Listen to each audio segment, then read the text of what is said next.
Charlie Kirk's alleged assassin facing a judge today as his defense tries to limit media access. Chanley Painter is here with all the details. Hi, Chanley. Hey, Carly and Todd. So Tyler Robinson's defense is fighting to have cameras banned from the courtroom altogether. They say broadcasting what happens could taint a potential jury and violate his right to a fair and impartial trial.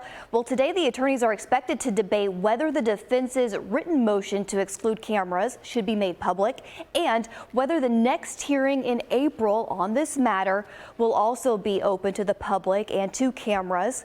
The 22-year-old alleged assassin faces several charges, including aggravated murder in the killing of Charlie Kirk last September, as Kirk spoke on the campus of Utah Valley University.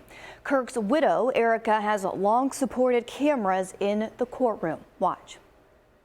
I want there to be no hesitation in understanding of what happened to my husband that day. I want there to always be full transparency, because what I don't want to have happen is for there not to be, and then I am relying then on social media and other news outlets to explain the narrative. You guys can see on full display what happened to my husband, and there is no ifs, ands, or buts or confusion as to who did it and why. Prosecutors are also supporting media access and cameras in the courtroom, especially as a means to counter misinformation about the case. They also point to the jury selection process as a means for the judge to actually weed out any concerns over juror bias. And prosecutors do intend to seek the death penalty for Robinson if he is convicted. His preliminary hearing is set to begin in May. Guys, back to you. All right, Chanley, thank you. With that, let us bring in Fox News contributor and criminal defense attorney Josh Ritter outside the courthouse. Josh, who has the stronger argument here?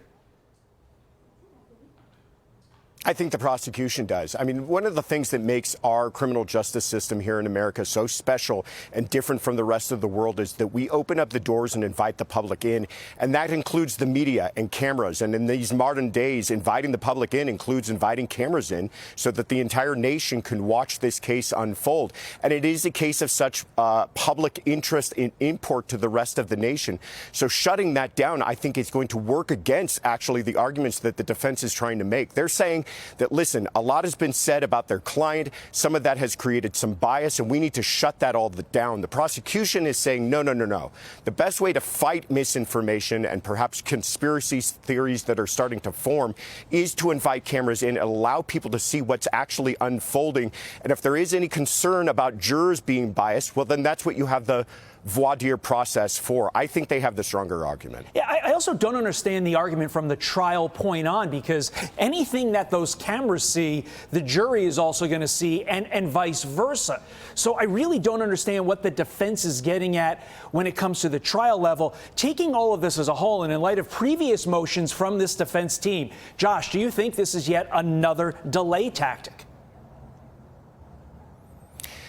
It might be. It certainly does seem like a preoccupation by the defense with a lot of things that are not about whether or not their client committed this horrendous assassination. They are preoccupied with the placement of cameras, what cameras are allowed to show, whether cameras are allowed to show their client, and if their client happens to be speaking with his attorney at that point, whether or not documents are going to be released, documents that are presumptively public. Again, I don't know what's this obsession about the public perception, but to me, it's time to get to the work of actually defending their client and not worry so much about what the media is doing. So quickly, to that point, would you have expected by this point to have seen more motions with regard to the evidence itself as opposed to all the stuff surrounding it?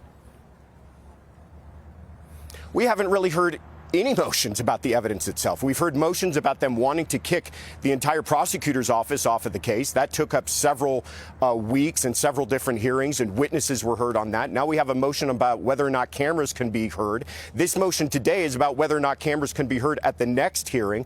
I don't think we've had one evidentiary hearing yet.